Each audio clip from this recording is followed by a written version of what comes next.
Yang nyata hari ini, orang yang menjual agama adalah KDM. Artinya menjual produk-produk agama, menawarkan produk-produk agama kepada masyarakat kita. Sehingga berbagai macam kebijakan yang saat ini dikeluarkan oleh KDM tidak terlepas apalagi dari nih, hal tersebut. Yang pertama, KDM suka bagi-bagi uang. Yang kedua, KDM marah-marah. Siapa yang dimarahin? Rakyat yang melanggar aturan. Dan yang ketiga, nangis. Jadi cuma 3 hal aja yang dilihat. Bagi duit, marah, nangis.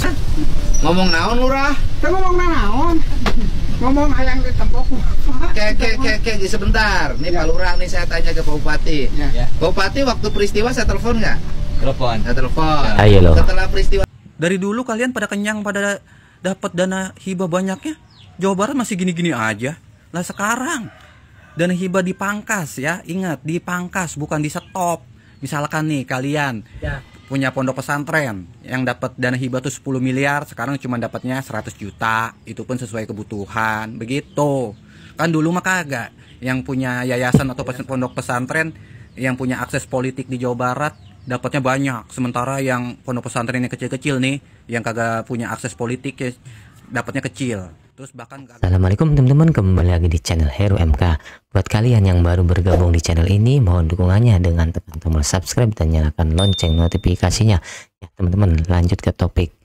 Kades Pasir muncul yang kemarin klarifikasi, katanya saya berucap seperti itu tuh diperintah, bukan diperintah oleh Kang Ono, katanya karena pusing jadi spontan berucap seperti itu. Nah, kali ini Kang Deddy Mulyadi mendatangi Kades tersebut, teman-teman, menanyakan ngomong apa kemarin katanya teman-teman. Dan pada intinya terkait bencana yang ada di Pasir Muncul itu sebenarnya Kang Deddy Mulyadi sudah menata terkait relokasi, terkait uang untuk mereka itu diam di rumah atau untuk kontrak, dan sudah disediakan pula tempat 1,5 hektar tanah untuk dibangunkan rumah untuk mereka. Kurang apa coba Kang Deddy Mulyadi?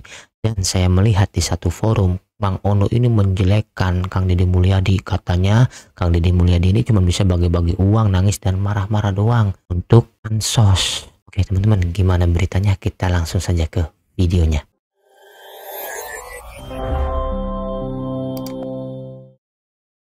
Yang nyata hari ini, orang yang menjual agama adalah KDM.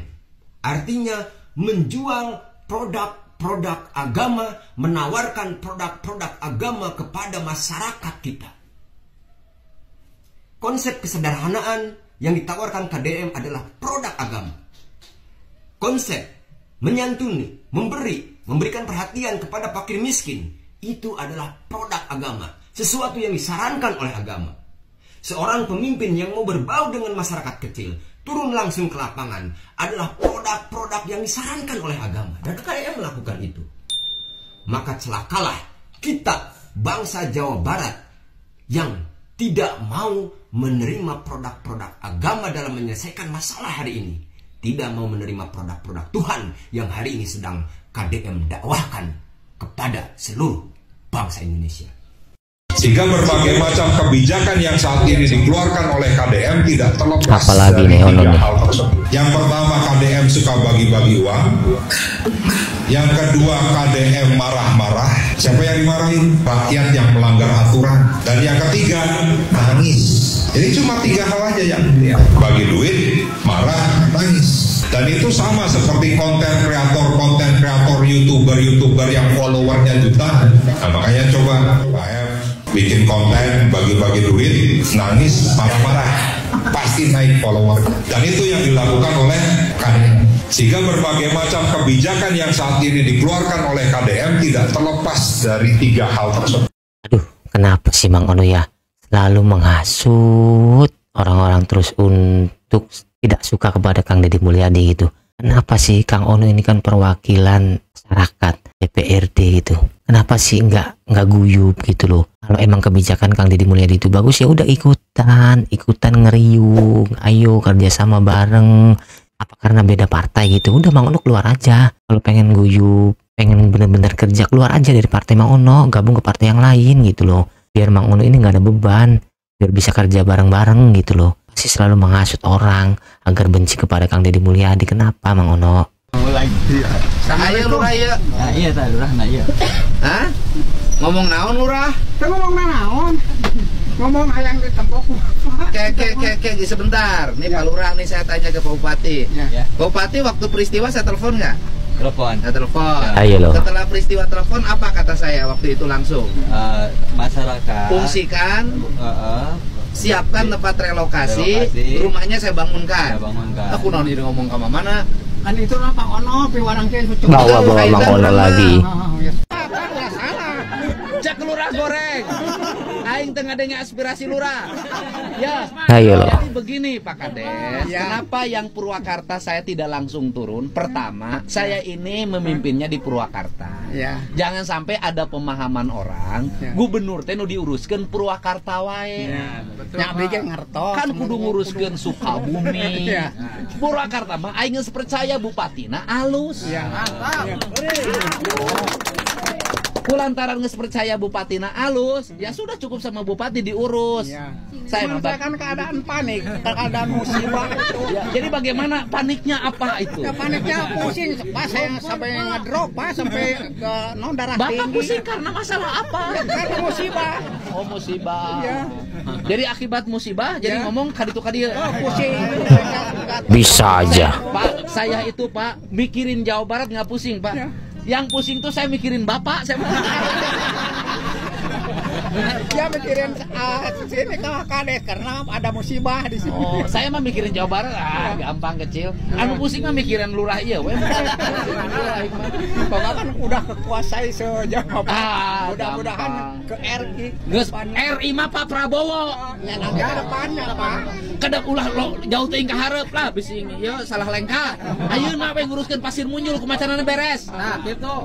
Solusinya beres 20 juta. Lurah imana rugrug da? Di mana imana? Sarua kena musibah. Oh, teu tulus ah. Ini saya sudah dengan Bapak Kades Pasir Munyul dan seluruh warga Pasir Munyul yang ada di gor pengungsian. Kemudian kita hari ini mengambil keputusan.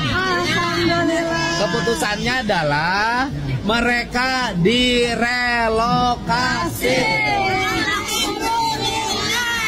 Kampungnya sudah disiapkan 1,5 hektar. Nanti dibangunkan rumahnya. Selama kampungnya dibangun, rumahnya dibangun, mereka untuk disiapkan kontrakan. Per kepala keluarga disiapkan 10 juta. Untuk biaya kontrak, biaya makan selama pembangunan rumah baru. 1 juta. Beres. Karunya BPPD aing di dia wae. Oh, capean ya. Biar semua orang bisa ngurus tugasnya masing-masing. Ambil tindakan-tindakan yang cepat dan tepat serta terukur. Oke? Bagaimana Bapak Lurah setuju? Setuju. Bapak Lurah mau direlokasi? Ya. Sok atuh nuhun alhamdulillah ya. Nah, besok uangnya dibagikan di pendopo ya. Jam 10 uangnya dibagikan. Oke? Yes? Ada siap mesti bayar 10 juta ulah di diwae. Ya. Indah ulahnya. Oke, ayo nuhun sadayana. Ayo siap. Jadi hadirah. Jadi kabehna nu terdampak sama keluarga 80 kilo. Jadi dipasihan ke Pak Gubernur 10 juta ewa. Jadi 830 juta candak enjing jam 8 di Pemda Purwakarta. Mantap. Pokoknya syaratnya eta we ti lurah urangan nya diantar ke lurahnya. Siap. Heeh. Ya 830 juta. Gitu. Lurah 20 juta. Jadi 850 juta. Temenang cicing dirinya. Jadi kudu pindah kan dia, kawas siap. Terus pindah dipanggil ke Nima ulah balik deh. Moal, Pak. Janji siapa Janji. ngomong tadinya. Benar, geus pindah mah rek di tempat anyar. Di kampung gitu. Dijiankan di mana? Pak Gubernur. Nuhun Bapak Gubernur. Atur nuhun Gubernur gitu. Atur nuhun Gubernur. Nah, gitu. Happy ending. Akhirnya warga Pasir Munjul bahagia dan kadesnya bisa tidur nyenyak. Kenapa? Kita simak ini videonya. Ini saya sudah dengan Bapak Kades Pasir Munjul dan seluruh warga Pasir Munjul yang ada di GOR pengungsian. Kemudian kita hari ini mengambil keputusan. Keputusannya adalah mereka direlokasi. Kampungnya sudah disiapkan 1,5 hektar. Nanti dibangunkan rumahnya. Selama kampungnya dibangun, rumahnya dibangun, mereka untuk disiapkan kontrakan. Per kepala keluarga disiapkan 10 juta. Untuk biaya kontrak, biaya makan selama pembangunan rumah baru. 1 juta. Beres. Ini alhamdulillah ya, akhirnya direspon oleh Kang Deddy Mulyadi, Bapak Aing. Jadi sebelumnya itu terjadi bencana tanah bergerak ya, kalau tidak bisa dibilang longsor ya, sejenis longsor tapi bukan longsor karena tebing jatuh, enggak, ini tanah bergerak. Nah ini membuat retakan-retakan rumah atau ada bisa rumah roboh dan sebagainya. Nah karena dirasa rawan akhirnya direlokasi ya. Tidak bisa kita pungkiri, tidak bisa kita abaikan, ada juga peran Mang Ono di sini. Karena ada Mang Ono, akhirnya viral. Tapi sebenarnya mungkin ini pun sudah ada di agenda dari Bapak Aing ya, untuk masalah Pasir Munjul ini. Ya, tapi karena istilahnya viral, mungkin dikait-kaitkan akhirnya dengan kedatangan Mang Ono ke sana. Tapi ya terima kasih lah untuk perhatiannya, turun tangannya dan sebagainya dari Mang Ono. Kita juga tidak bisa mengabaikan begitu saja ya peran Mang Ono di sini. Terima kasih Mang Ono. Ya, oke. Akhirnya semua bisa tidur dengan nyenyak ya untuk warga Pasir Munjul. Selamat. Saat ini kami seperti anak yang ditinggalkan oleh orang tuanya. Karena saya pikir sekarang Gubernur Jawa Barat lebih fokus kepada konten, lupa bagaimana memperhatikan pondok pesantren, di mana pondok pesantren adalah pilar utama dalam membangun Jabar istimewa. Hah? Gubernur Jawa Barat fokus ngonten? Kalau Gubernur Jawa Barat fokus ngonten, Anda saya bilang fokusnya sama duit mulu. Fokusnya sama dana hibah mulu. Segala ngomong di anak tirikan sama Kang Deddy Mulyadi. Kemarin-kemarin kemana aja kalian? Pada kenyang sama dana hibah yang segitu banyaknya, puluhan miliar, ratusan miliar. Pada diem aja, nggak bikin Jawa Barat jadi istimewa. Kan katanya kalau pondok pesantren adalah pilar utama membangun Jawa Barat istimewa. Lah, dari dulu kalian pada kenyang, pada dapat dana hibah banyaknya, Jawa Barat masih gini-gini aja. Lah sekarang dana hibah dipangkas ya, ingat dipangkas bukan di stop. Misalkan nih kalian punya pondok pesantren yang dapat dana hibah tuh 10 miliar, sekarang cuma dapatnya 100 juta, itu pun sesuai kebutuhan, begitu. Kan dulu mah kagak, yang punya yayasan atau pondok pesantren yang punya akses politik di Jawa Barat dapatnya banyak, sementara yang pondok pesantren yang kecil-kecil nih, yang kagak punya akses politik ya dapatnya kecil, terus bahkan kagak dapet. Sekarang Sebentar ya teman-teman, saya luruskan terkait dana hibah untuk pondok pesantren itu bukan dihilangkan. Jadi Kang Deddy Mulyadi itu ingin bikin sistem teman-teman. Jadi untuk pondok pesantren yang sudah megah, sudah berton, sudah mewah, dan santrinya pun tiap bulan bayar iuran SPP lah istilahnya, itu pengennya Kang Deddy ya sudah dulu lah. kita alihkan dana hibahnya untuk pondok pesantren lain. Karena selama ini untuk pondok pesantren yang sudah megah mewah itu dapatnya sampai miliaran.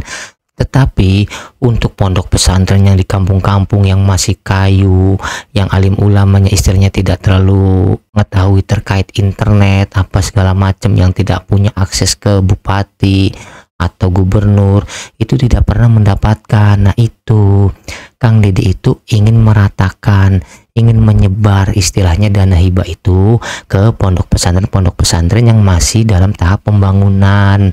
Jadi intinya dana hibah itu ingin dibagikan untuk pondok-pondok pesantren yang benar-benar membutuhkan. Ingat ya itu teman-teman ya. Adil ini sama Bapak Aing, pondok pesantrennya yang sesuai kebutuhan, jangan lu mulu. Sementara infrastruktur di jalan lu pada butut, pada jelek. Sementara dana hibah hampir ratusan miliar, bahkan mencapai 3 triliun. Uset, dia enak bener itu. Makanya sekarang mah jangan memprovokasi rakyat Jawa Barat soal isu agama. Udah nggak mempan sekarang, emang dulu diprovokasi soal agama kita langsung turun ke jalan, langsung demo, takbir.